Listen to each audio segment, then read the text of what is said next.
All right, so we've got these sources you sent over, and they're all zeroing in on something really interesting, personal digital assistants. Hmm. And not the old ones you might be thinking of. Exactly. Not the Palm Pilots. We're talking about the really intelligent agents that are on the horizon. Yeah. So our mission here for this deep dive is to really unpack what these sources are saying. That's right. We want to figure out, okay, where are these modern PDAs now? What are the big roadblocks they're hitting? And what could that future actually look like? Pulling out maybe some surprising connections or ideas from the material. Mm-hmm. And it kicks off with a pretty bold prediction. It really does. It says PDAs are like widely expected to be the next major technological breakthrough. Yeah, putting them up there with the smartphone, even the car in terms of potential impact. That's huge. It is. And the sources quote Daniel Meisler saying they're the biggest thing. Actually, the second biggest behind SP2A will be digital assistants. Right, and we're focusing just on the PDAs here, like the material does, not diving into SPQA.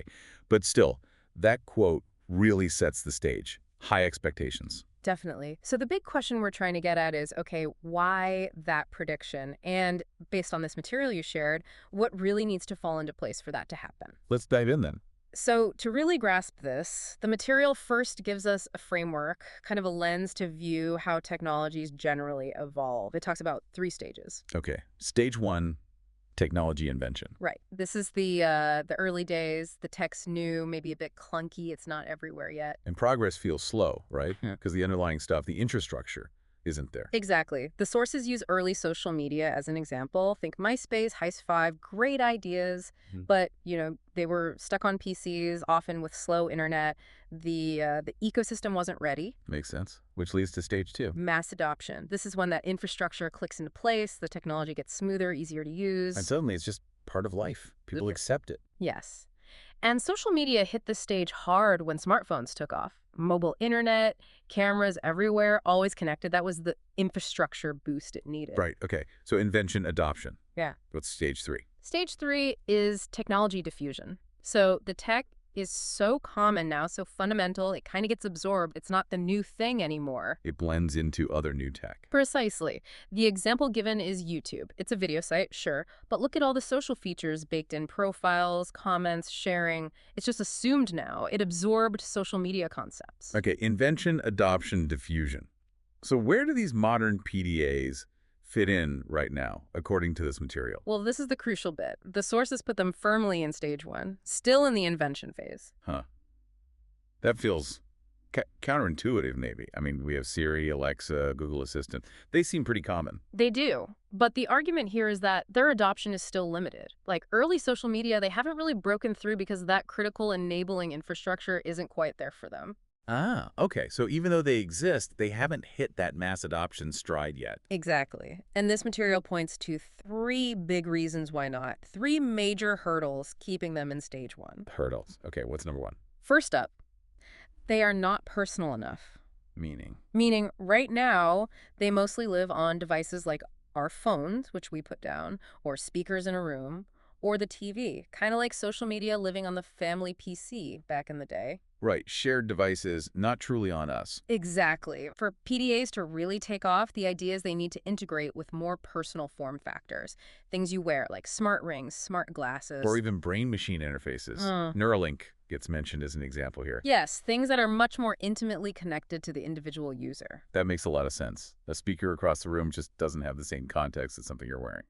Okay, hurdle number 2. Second, they remain underdeveloped. The capabilities we have now, music, weather, sports scores, they're neat, but...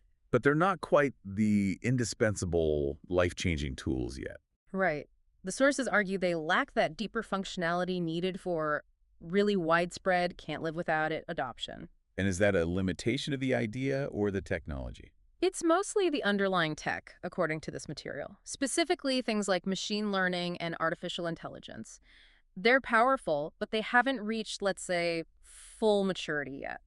Got it. They need to get smarter, basically, to be truly personal assistants. Exactly. They need more nuance, deeper understanding. And the third hurdle is less about the tech itself, more about us humans. Let me guess. Privacy concerns and societal attitudes. You got it. This is a big one. A lot of people just feel these assistants are, well, invasive? Yeah, you hear that all the time. The listening device fear. Understandably. Plus, there's just general skepticism about new tech and sometimes cultural resistance, especially, the sources note, in places less open to really rapid change. These attitudes slow things down. Okay, so those three. Not personal enough devices, the core AI tech needing more time to bake, and our own societal and privacy hangups. Those are the main blockers keeping PDAs in stage one. That's the picture this material paints. Now, the next question is, how does something get out of stage one? How do you cross that gap to mass adoption? It's not just one person deciding they like it. It's a bigger shift, right? And this is where the material brings in some interesting concepts. Statistical mechanics and social physics. Sounds complicated. It sounds it, but the core idea is actually quite intuitive. Think about statistical mechanics in regular physics. It helps us understand how, say, the behavior of tons of individual gas It molecules. leads to something we can measure, like overall pressure or temperature. Exactly. It connects the microscopic actions to the macroscopic results. Okay, so social physics applies that to people. Kind of, yeah. Oh. The microstates are like individual actions. You trying a PDA, me telling you about it, maybe you try it then. Small interactions. And the macro states. Those are the big picture things. Laws, cultural norms about privacy, the economy, the available infrastructure. These larger forces shape whether those little individual actions can actually snowball. Ah, I get it. So PDAs need the right macroscopic conditions to thrive. The right laws, people being okay with the privacy aspect, the tech being affordable and available. Precisely. They need favorable macroscopic conditions. And this is where it gets really interesting, as the sources put it. How so? Mass adoption isn't just a slow, steady climb. It's described more as an emergent behavior. Emergent, like it just appears. Sort of. When those system constraints, the hurdles we talked about, the unfavorable conditions, when those get relaxed or fixed. Like the infrastructure gets built or people's attitudes shift. Right. Then those small individual interactions can suddenly reach a tipping point. The whole system can flip into a new state mass adoption relatively quickly, like water suddenly boiling when it hits the right temperature. Wow, okay. So it's less about just building a slightly better Siri and more about creating the entire environment where something like a PDA becomes almost inevitable. That's a great way to put it. Creating the environment. And a huge part of that environment, stressed heavily in this material, is the infrastructure piece again, particularly breakthroughs in how we interact with the tech. Human-computer interfaces, HCI. Yes.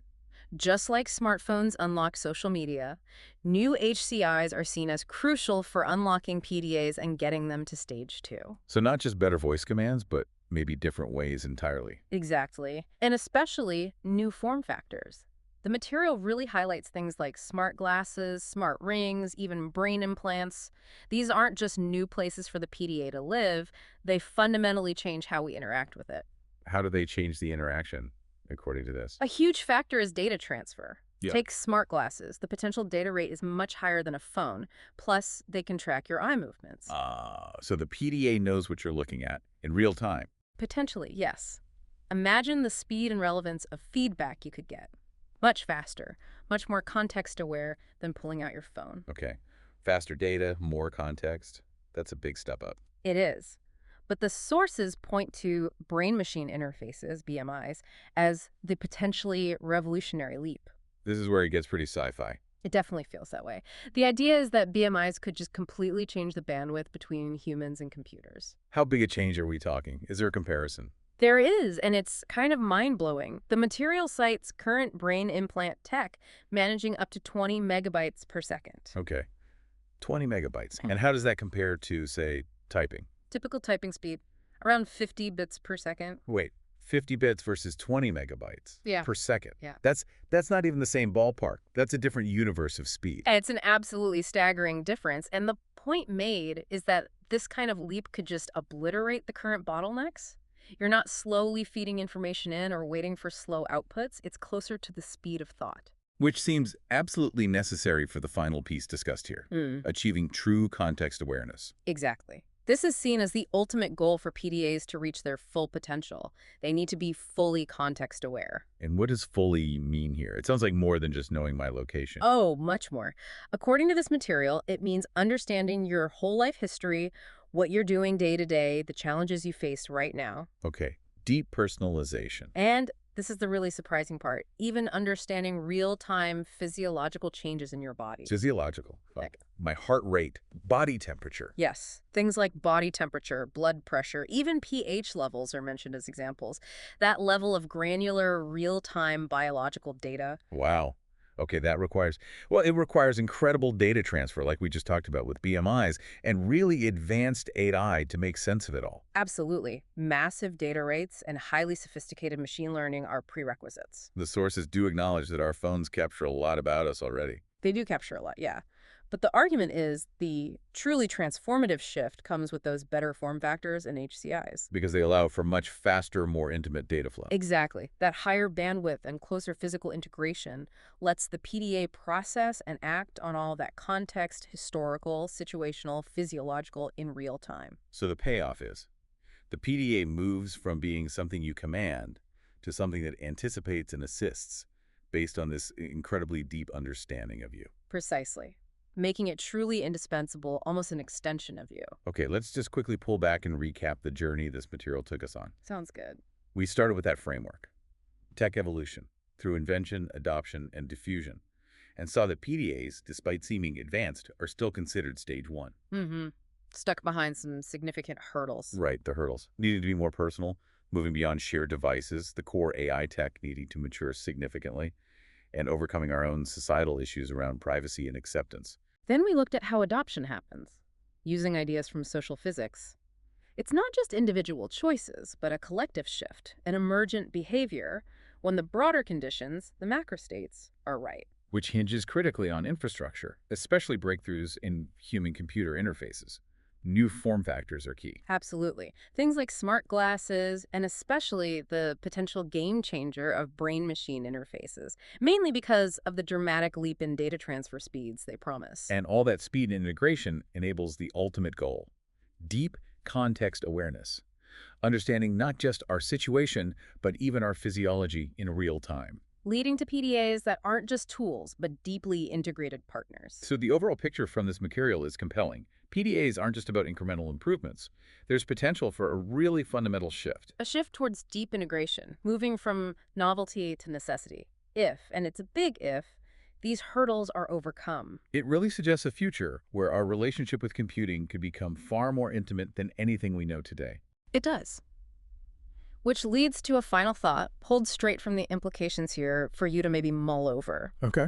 If a technology becomes so integrated, so aware of your context that it's monitoring and assisting based on your physiology, what does it really mean when that technology essentially becomes, well, an extension of your own body? That's definitely something to think about as this all potentially unfolds.